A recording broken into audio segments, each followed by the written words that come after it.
Adaptability is one of the most important skills we can learn as a human being. And I want to use Jimi Hendrix's story to basically add some context as to why it is important. So Jimi Hendrix actually lived here in Nashville just after his stint in the 101st Airborne. So he wanted to learn how to play the blues, and this is where he came to do it.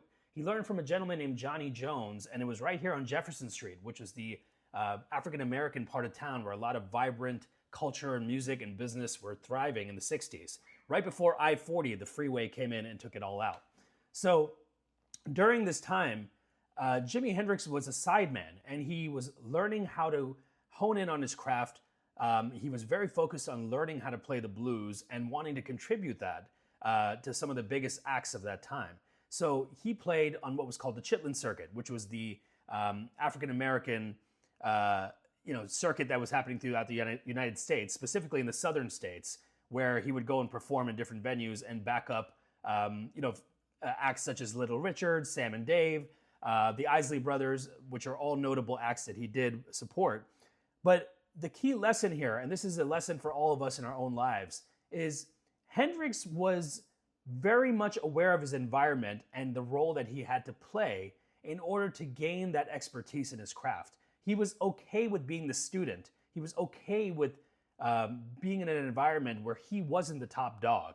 And I think a lot of us, we lose that spirit of being okay with not knowing. We all do not like the discomfort that comes with starting over and being new at something. And I think that's a key factor when it comes to success. There would not have been a final version of Jimi Hendrix, the rock god that we know and love, if he didn't go through the steps of being that student.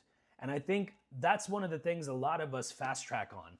So, I could easily preach to you and say, oh yeah, just be okay with discomfort and just be this person that nobody knows. That's not the kind of holier than thou message I'm trying to put out to you. The main thing is learning how to go through the trenches of your craft, I think actually refines you and gives you a lot of resilience for when the time comes that you are that quote unquote final form of yourself, or the form of yourself that you would like to one day be. And this translates to whatever you're doing, whether you're a musician, whether you're in sales, whether you're preparing for a fight.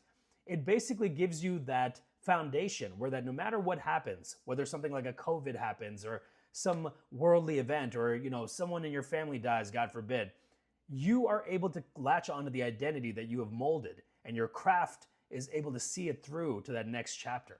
And I think that's what Hendrix was able to do. He made it through the Chitlin Circuit with all the different egos that he had to support, and basically being that sideman, even though he knew that very quickly that he had a gift and a skill.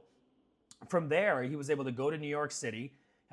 He wanted to kind of tap into that eclectic scene that was happening there, but he found out that he was not accepted by the African-American community because he wasn't playing music that was black enough.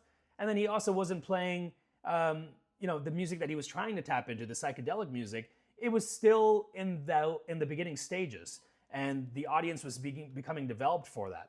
However, he went through that last phase of being homeless and destitute, and then, of course, he plays in the Cafe Wha, and he gets discovered by Chaz Chandler, and the rest is history. But that final form of Jimi Hendrix that we know of, it got refined in those last years, right when he was just losing hope, and he kind of held on. And I'm not glorifying struggle here. What I'm trying to do is basically tell you that if you truly want to get after something, it's going to take a long time.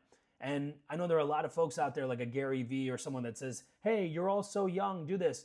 And sometimes, unfortunately, a lot of us recognize what we want to do a little later in life.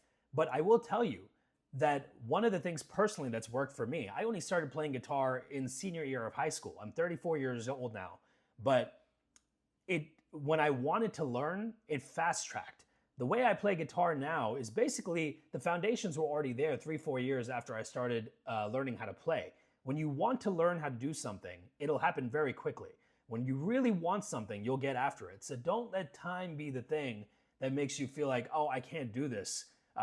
It's too far out of my scope. Because if Hendrix did that, Hendrix was already a good guitar player, and he became a brilliant guitar player by the time he was in New York. That was about a 3 to 5 year span. And then from there, he produced his entire life's work in 4 years after that. So don't discount the avenue of becoming the student, learning to start from scratch, and then from there knowing that you are one day going to develop and the right opportunities will come to you when the time comes. So do with that what you will. This is my first video on this series. If you do enjoy what you've seen and you did find some value, do like and subscribe. I will do this a lot more often, and I'm going to be layering this with a few other videos that add some context to development using these legendary figures. So until next time, be well.